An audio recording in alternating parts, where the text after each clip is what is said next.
پہلے برائی انسان کو، دیکھیے بات کو سمجھیے، اللہ تعالیٰ نے انسان کو فطرت سلیمہ پر پیدا کیا ہے، اس کو نیکی اچھی لگتی ہے اور برائی بری لگتی ہے، فَأَلْهَمَهَا فُجُورَهَا وَتَقْوَاهَا، ہر انسان میں۔ پہلے بات کو ٹھیک سمجھا کریں۔ اب مجھے اللہ نے فطرت سلیمہ پہ پیدا کیا ہے کہ مجھے نیکی اچھی لگتی ہے اور برائی بری لگتی ہے، لیکن اس کے باوجود میرے اندر نفس بھی ہے، شیطان بھی ہے، اور برائی میں کشش بھی ہے۔ یہی تو امتحان ہے، یہی تو انسان کا کہ وہ اللہ تعالیٰ کی دی ہوئی فطرت پہ قائم رہتا ہے یا نہیں رہتا۔ اب برائیوں میں دلچسپی شروع ہو جاتی ہے، پھر تھوڑی تھوڑی برائیاں کرنے لگتا ہے، اب اس کے دل میں ٹیڑھ ہونی شروع ہو گئی۔ لیکن اگر وہ ان برائیوں کو جھٹک دیتا ہے کہ یہ شیطان اور نفس کے اور خواہشات ہیں، میں اس سے بالکل باز آیا، میں اللہ رب العالمین کی بات مانوں گا اور اس پہ چلوں گا، تو یہ اس کے دل کا سیدھا ہونا ہے۔ پہلے ٹیڑھ اور سیدھ کو سمجھیے کہ ٹیڑھ کیا ہے اور سیدھا کیا ہے۔ اب جب ایک برائی کرتا ہے، دوسری کرتا ہے، حتیٰ کہ کرتے کرتے اس کو برائی میں مزہ آنے لگتا ہے اور نیکی میں نفرت بڑھتی جاتی ہے، کیونکہ دونوں ایک ساتھ نہیں ہو سکتی۔ اب وہ برائیوں میں لذت لینے لگتا ہے اور نیکی کو چھوڑ کر اس کو آرام اطمینان ہوتا ہے، نعوذ باللہ، برائیاں کر کے اس کو مزہ آتا ہے۔ یہ ہے وہ مقام جہاں پر زاغو، کہ اس کے دل میں اب ٹیڑھ پکی ہو گئی ہے۔ یہاں پر جب پہنچتا ہے کہ اس کو برائی اچھی لگتی ہے، نیکی بری لگتی ہے، اور برائیوں پر لذت لیتا ہے، وہاں آ کے اللہ تعالیٰ ازاغ اللہ قلوبہم، ان کے دلوں کو ٹیڑھ کر بالکل ٹیڑھا کر دیتا ہے۔ اب اس کی طرف سے اس کو توفیق نہیں ملتی۔ بات کو پوری طرح سمجھے۔ اب جب اس کو توفیق نیکی کی نہیں ملتی، اللہ نے اس کو دھتکار دیا، اللہ نے اس کو لعنت کر دی، اب وہ برائیوں میں شیطان کے پیچھے چل رہا ہے، شیطان کے حوالے ہو گئے۔ اور یہ ہے وہ موقع جب اللہ تعالیٰ مہر لگاتا ہے۔ مہر پہلے نہیں لگتی۔ اب سوال کریں اگر بات کلیئر نہیں ہے تو یہاں پر یہ جو بات اللہ تعالیٰ نے ارشاد فرمائی ہے، فَلَمَّا زَاغُوا أَزَاغَ اللَّهُ قُلُوبَهُمْ، یہ ہے اس کی تشریح، اور اگر کوئی سوال ہے تو ضرور کریں۔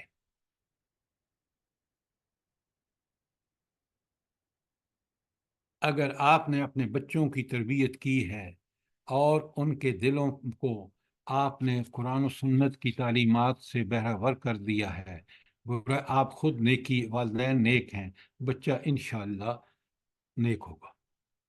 لیکن اگر آپ نے اس کو ڈے ون میں انگلش میڈیم اسکول، جہاں پہ قرآن و سنت کی روشنی کی کرن بھی نہیں پہنچتی، اب وہ وہاں بالکل برائی کی طرف سوچے گا، آگے بڑھے گا، آگے بڑھے گا، اور جب تک وہ پرائمری کو پاس کر لے گا، آپ دیکھیں گے کہ اس میں دل میں ٹیڑھ آ چکی ہے۔ بتائیں اگر میں غلط کہہ رہا ہوں۔ اور جب وہ یونیورسٹی اور کالج سے فارغ ہوتا ہے، وہ برائیوں کا اتنا عادی ہو جاتا ہے کہ پھر اس کو برائی اچھی لگتی ہے اور نیکی سے نفرت ہو جاتی ہے۔ یہ وہ ٹائم ہے کہ زاغو، کہ وہ اب ان کے دل پکے ٹیڑھے ہو گئے۔ اس کے بعد اللہ تعالیٰ کہتے ہیں کہ واللہ لا یہدی القوم الفاسقین، یہ فاسق وہ شخص ہے جو جان بوجھ کے مزے لے لے کر گناہ کرتا ہے، اس کو فاسق کہتے ہیں۔ جو نیکی کو چھوڑ کر برائی کی طرف پوری طرح راغب ہو جاتا ہے، تو اللہ تعالیٰ کا یہاں اصول، قاعدہ اور ضابطہ آ گیا۔ وہ قاعدہ قانون کیا ہے؟ اللہ ایسے لوگوں کو ہدایت نہیں دیتا جو نیکی کو چھوڑ کر برائی کو کریں اور کرتے کرتے اس میں پختہ ہو جائے۔ بہت اہم آیت ہے یہ، فلما زاغوا ازاغ اللہ قلوبہم، یہ اللہ کی ایک سنت، اللہ کا ایک طریقہ بیان ہو رہا ہے، اور اس کو پوری طرح سمجھیے۔ نہیں سمجھ آیا سوال کیجیے۔ آج امت کی گمراہیاں، اولادوں کی گمراہیاں، گھروں کی گمراہیاں، معاشرے کی، یہ ساری کی ساری اس وجہ سے آئی کہ فلما زاغو، لوگوں نے خود، اللہ نے ان کی فطرت ٹھیک رکھی، اللہ نے قرآن اور نبی بھیج دیا صلی اللہ علیہ وآلہ وسلم، اور پھر بندوں نے خود اس کی ابتدا کی اور آگے بڑھتے چلے گئے، قرآن کو پس پش ڈال دیا، نبی کریم صلی اللہ علیہ وسلم کو نمونہ نہیں بنایا، تو پھر آپ دیکھ لیں کیا ہو گیا ہے۔ کوئی سوال آیت 5 کے اوپر؟ سر السلام علیکم سر، میرا ایک سوال ہے جی حکم۔ سر کہ ہم دیکھتے ہیں کہ بہت سارے لوگ ہوتے ہیں جو برائیوں میں بہت پیک تک جاتے ہیں، لیکن ان کو بھی کسی پوائنٹ پہ ہدایت نصیب ہو جاتی ہے، تو اس کی کیا وجہ ہوتی ہوگی؟ ان کے اندر کچھ نہ کچھ رمق ہوتی ہوگی بھلائی کی یا کیا؟ جزاک اللہ، جزاک اللہ، بہت اچھا سوال کیا آپ نے۔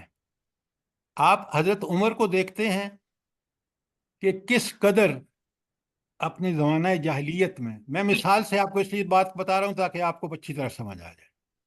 اچھا، تو آپ دیکھتے ہیں کہ وہ شخص مارتا تھا جا کے ان غریب مظلوم عورتوں کو جو غلام تھی، حضرت لبینہ وغیرہ، لیکن اب وہ بندہ کیونکہ فکر تو اس کی بہرحال بہتر تھی، اب انہوں نے 3-4 واقعات دیکھے۔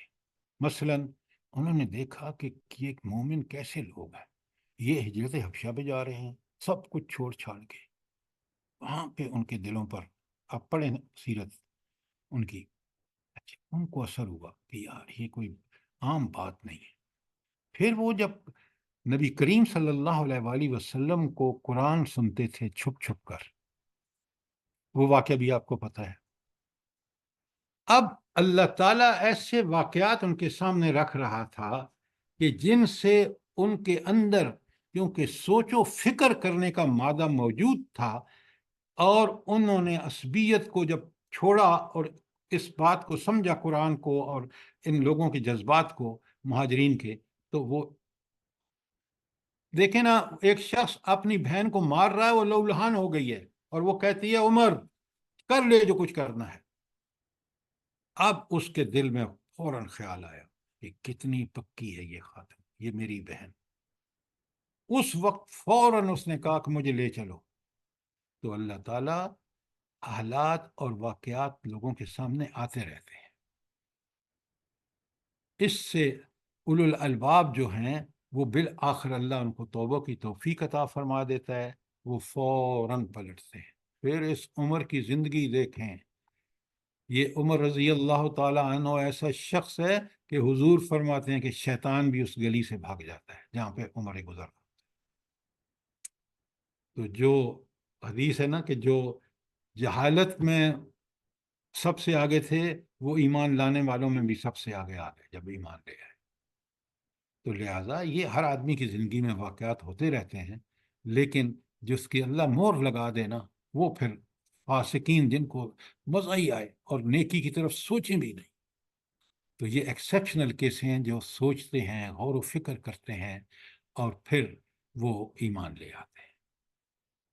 بات سر جی کلیئر ایک ہے؟ سوال سر جی اسرار احمد بھی کہتے ہیں نا سوال کہ ہے میں سر جی۔ پہلے جو تھا تو پہلے ایک منٹ ڈاکٹر صاحبہ، یہ بات کلیئر ہے؟ جی سر، جزاک اللہ، بہت عمدہ مثال دی ہے سر آپ نے حضرت عمر رضی اللہ تعالیٰ عنہ کی۔ جزاک اللہ۔ جی اب دوسرا سوال۔ سر جی نہیں وہ میں یہ کہہ رہی سوال تھی ہے کہ کہ کیا اسرار احمد عمر رضی اللہ عنہ کے لیے جو آپ سب نے دعا کی تھی وہ بھی اس میں ہی آئے گا؟ یہ بات آپ نے بہت اچھی کی ہے۔ اللہ کے رسول صلی اللہ علیہ وآلہ وسلم ان دو میں سے کسی ایک کے مسلمان ہونے کی دعائیں مانگتے تھے۔ ایک تھا ابو جہل اور دوسرا تھے عمر رضی اللہ تعالیٰ۔ تو دعائیں کام کرتی ہیں، کوئی شبہ نہیں، اور خاص کر نبی کریم صلی اللہ علیہ وآلہ وسلم کی دعا۔ تو لیکن جب تک ایک بات یاد رکھیں، جہاں، اور یہ اللہ کا اصول یاد رکھیں، اللہ تعالیٰ ہدایت اس کو دیتا ہے جو ہدایت کا طالب ہو۔ کبھی اللہ نے اس کو ہدایت نہیں دی جو بے پرواہی اختیار کرے۔ پورا قرآن پڑھ لیں تو حضرت عمر کے اندر حق اور باطل کو ناپنے کا جو پیمانہ تھا نا، وہ موجود تھا۔ اور جیسے میں نے بتایا آپ کو کہ ہجرت حبشہ سے انہوں نے سمجھا کہ اوہو یہ لوگ کس مٹی کے بنے ہوئے ہیں. اس وقت ہجرت کرنا، مکہ کعبہ کو چھوڑنا اور حبشہ میں چلے جانا کوئی معمولی بات تھی؟ پھر جب وہ قرآن سنتے تھے نا تو قرآن کا اثر ان پر ہوتا تھا. دعا اپنی جگہ ہے لیکن ان کے اپنے بھی اس میں کنٹریبیوشن تھا. لہٰذا صرف دعاؤں سے اسلام آتا نا تو آپ کی اور میری دعاؤں سے ہماری اولادیں بالکل مومن ہوتی. اب بات سمجھ آ گئی آپ کو؟ جی سر جی. دعائیں کرنی چاہیے، کرتا اللہ تعالیٰ ہے، لیکن جب تک ہدایت کے معاملے میں اللہ تعالیٰ کا فیصلہ یہ ہے کہ جب تک بندہ خود اللہ کی طرف رغبت نہیں کرے گا، تو اللہ غنی عن العالمین ہے، وہ سارے جہانوں سے بے پرواہ ہے. ہاں لیکن وہ بڑی پرواہ کرتا ہے اس بندے کی جو ایک قدم چل کے آتا ہے، اللہ 10 قدم ہوتا ہے. اس بات کو سمجھیے، یہی قرآن کے نکات ہیں جو اگر مجھے اور آپ کو سمجھ آ جائیں تو ہم توبہ کرتے وقت ہمیں مزہ آئے گا.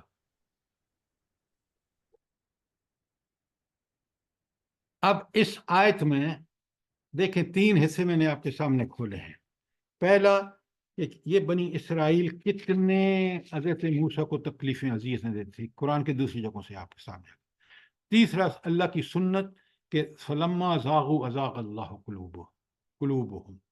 اور تیسری بات کہ اللہ فاسقوں کو ہدایت نہیں دیتا. یہ فاسق کون ہے؟ اب اگر کوئی بات کلیئر نہیں ہے تو پوچھ لیں.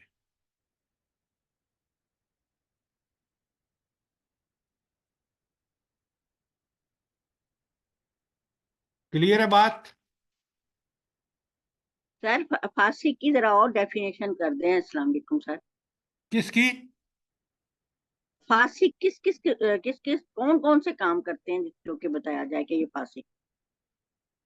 اچھا سنیں، اصل میں ہر چیز کے کچھ درجے ہوتے ہیں.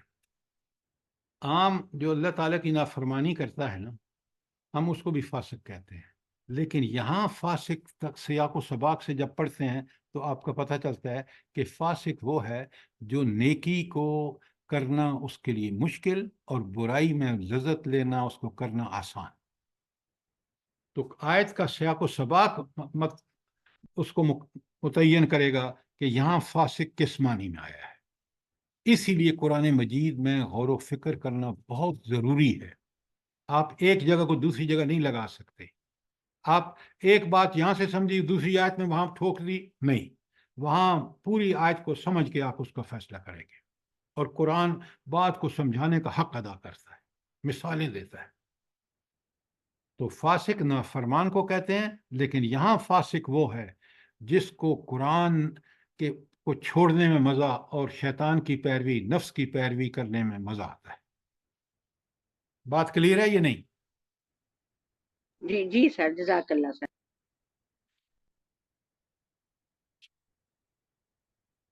اگر کوئی ابھی بھی سوال ہو، کیونکہ یہ آیت بہت اہم تھی، میں نے اس کو بہت کوشش کی ہے کہ اس کو اچھی طرح کھول دوں. اب آپ اگر کوئی نہیں ہے بات آیت نمبر 5 میں، تو اب ہم آیت نمبر 6 پہ چلتے ہیں.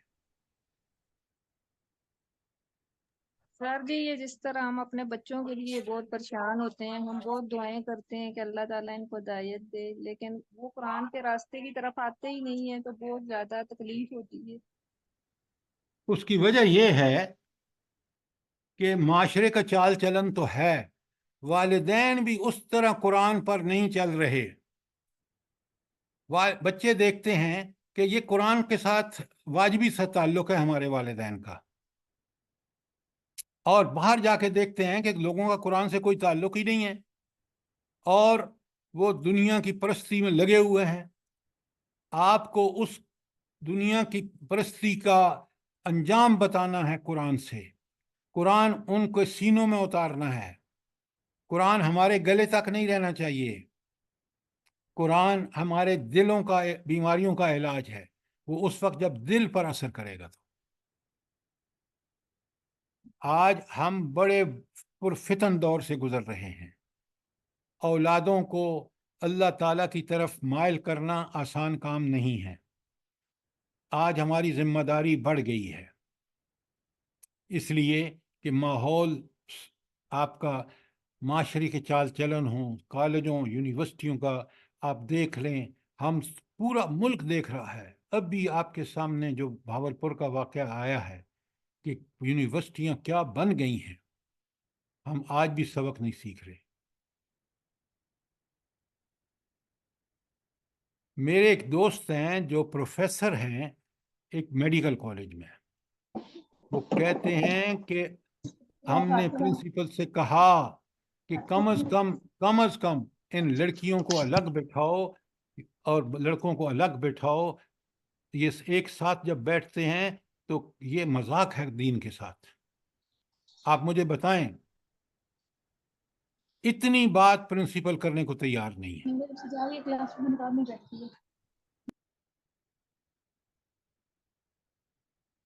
اچھا، آیت نمبر 5 کلیئر ہے؟ کوئی سوال نہیں ہے تو میں آیت نمبر 6 پہ چلتا ہوں۔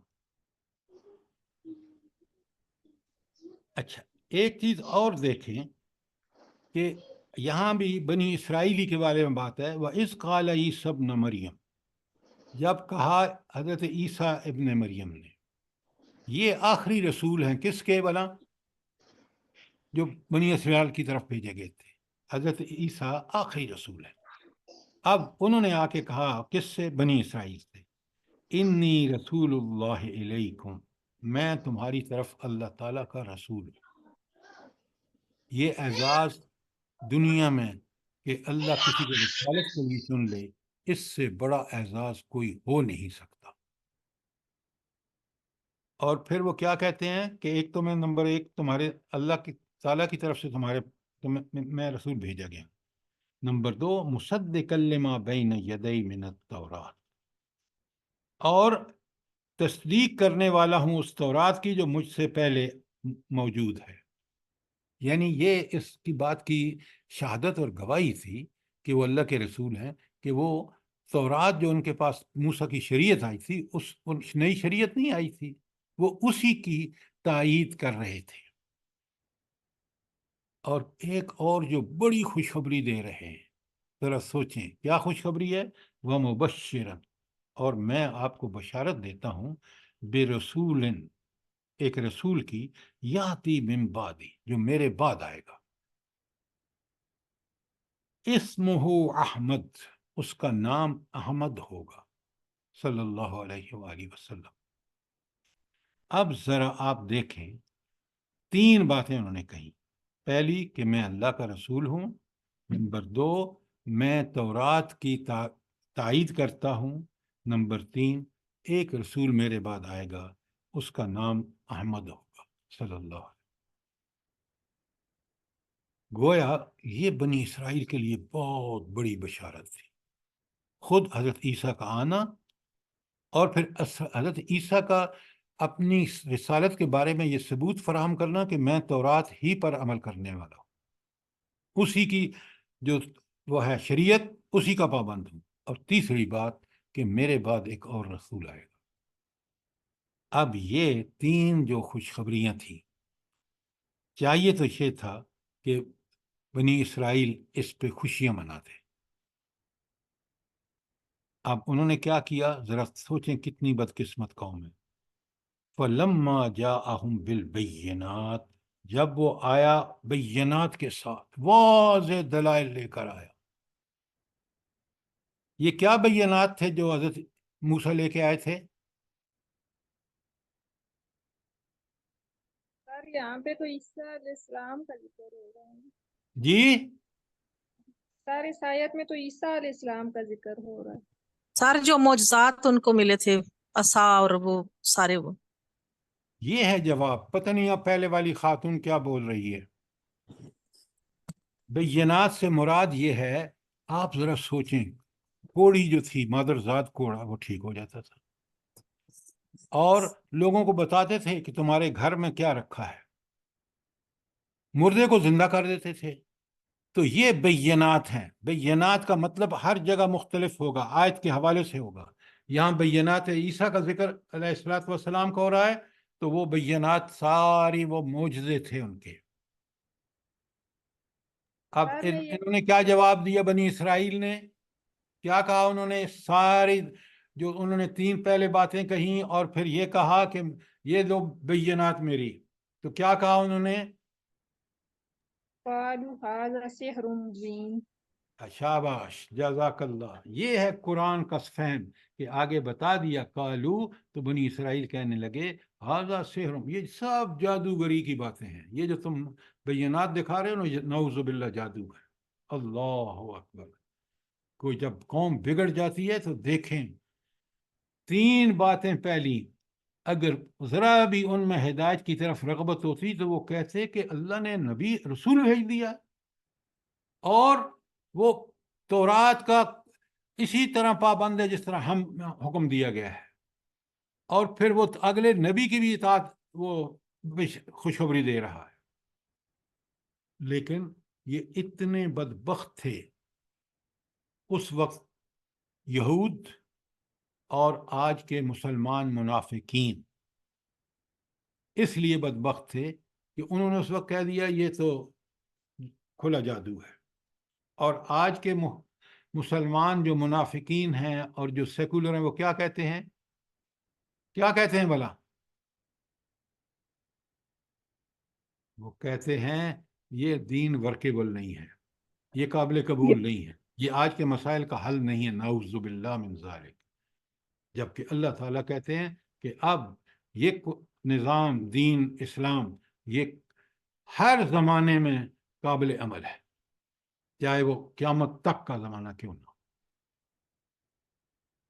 دیکھیں کتنی مماثلت ہے قرآن کی، ایک ایک آیت جو ہے وہ ہمیں کس طرح ہدایت کی طرف پکڑ پکڑ کے کھینچتی ہے. کاش ہم اس کو سمجھیں.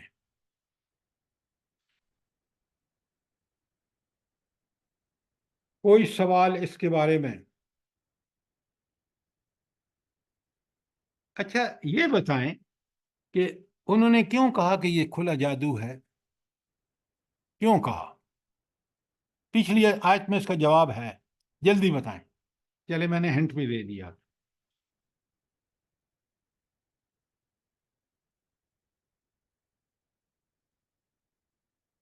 کیوں کہا انہوں نے کہ یہ کھلا جادو ہے؟ کیونکہ اس وہ لیے کہ انہوں ان کے دل ٹیڑھے ہو گئے تھے. آپ مجھے آیت کے پچھلی آیت سے مثال دیجئے. نے پچھلی آیت میں حضرت موسیٰ نے کہا نا کہ میں حالانکہ اللہ کا رسول ہوں اور تم مجھے ایذا دیتے چھوڑیں فلما زاغوا ازاغ اللہ قلوبہم. وہ خود ٹیڑھے ہو گئے تھے، اللہ نے بھی پھر ان کا ٹیڑھ کو پکا کر دیا، ان کو مور لگا دی. یہ تھے وہ بنی اسرائیل جو اللہ کے رسول عیسیٰ علیہ السلام کو کہہ رہے ہیں کہ نہیں یہ تو جادو ہے، اس لیے کہ اب اللہ تعالیٰ نے ان سے وہ طاقت ہی چھین لی تھی، ان کے دلوں پر مور لگا دی تھی. لیکن ان پر حجت پوری کر رہے تھے حضرت عیسیٰ کہ اللہ قیامت کے دن پوچھے گا کہ تمہیں یہ ہدایت ملی تھی، تمہارے پاس عیسیٰ علیہ السلام آئے تھے. سورہ مائدہ کا آخر پڑھ لیں کہ اللہ تعالیٰ کس طرح وہاں عیسیٰ علیہ السلام سے بھی پوچھ رہا ہے اور ان لوگوں سے بھی پوچھ رہا ہے جنہوں نے یہ سب حرکتیں کی ہیں. بات سمجھ آئی ہے کہ نہیں آئی؟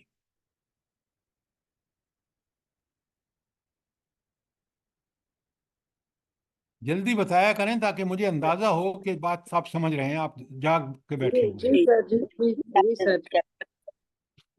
فلما جاءہم بالبینات سے مراد حضرت محمد صلی اللہ علیہ وسلم تو ہو سکتے ہیں کہ وہ ان کی خوشخبری کا واضح دلیل تھی، اور ان کو بھی سحر مبین کہا. بینات صرف حضرت عیسیٰ کے معجزے ہیں، وہاں بینات نبی کریم صلی اللہ علیہ وسلم بعد میں آئیں گے جب ان کا ظہور ہوگا. لیکن بینات وہ سارے، وہاں بینات سے مراد وہ سارے معجزے ہیں جو حضرت عیسیٰ السلام نے لوگوں کو دکھائے.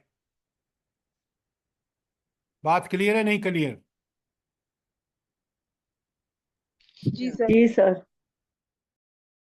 اچھا اب آگے چلتے، نہیں ٹائم ہو سر گیا جی ہے. ایک سوال ہے سر. جی سر جی فرمائیں. جو احمد نام ہے، اللہ تعالیٰ نے تورات میں جو ہے نبی کریم صلی اللہ علیہ وسلم نے کا رکھا تھا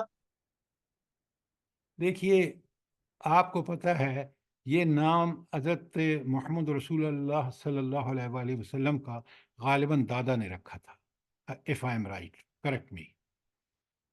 اور سر جی وہ محمد نہیں تھا کیونکہ تورات تو پہلے آئی. میری بات سنیں، ایک نام محمد رکھا گیا اور کسی نے دوسرا نام آپ ہی کے قبیلے میں سے احمد رکھا تھا، قرآن میں موجود ہے، ساری سیرت کے واقعات میں یہ موجود ہے. اچھا، اب جب یہ نام موجود تھا اور ان کو بالکل پتہ نہیں تھا کہ یہ تورات میں پہلے ساری حضرت عیسیٰ نے بتا چکے ہیں، کیونکہ یہ لوگ پڑھے لکھے نہیں تھے، امی تھے، لیکن رب نے کیونکہ یہی نام ان کے قبیلے سے پروپوز ہوا، اور احمد بھی آپ کا نام تھا، محمد صلی اللہ علیہ وآلہ وسلم بھی آپ ہی کا نام تھا، نامی تھا، لہٰذا یہ جو انہوں نے دیکھیے نا، جن کو یہ پیشین گوئی کی گئی تھی بنی اسرائیل کو، آیت 6 میں یہی ہے نا، اور بنی اسرائیل نے بالکل پہچان لیا تھا کہ بالکل یہ وہی نبی ہے جس کا ذکر موسیٰ عیسیٰ علیہم السلام نے کیا ہے، اور ساری خوبیاں ساری چیزیں وہی ہیں جو وہاں بیان ہوئی ہیں. تعصب ایسا بری چیز ہے، انہوں نے کہا کیونکہ یہ امیوں میں آیا ہے، آگے آ رہا ہے، ان پڑھوں میں نبی آیا ہے، لہذا ہم اس کو مان کے نہیں دیتے. نبی تو آنا چاہیے تھا بنی اسرائیل میں، کیونکہ سارے انبیاء وہاں آئے ہیں. یہ ان کا لیم ایکسکیوز تھا، جب ایمان نہیں لائے دھتکارے گئے اللہ تعالیٰ کی طرف سے.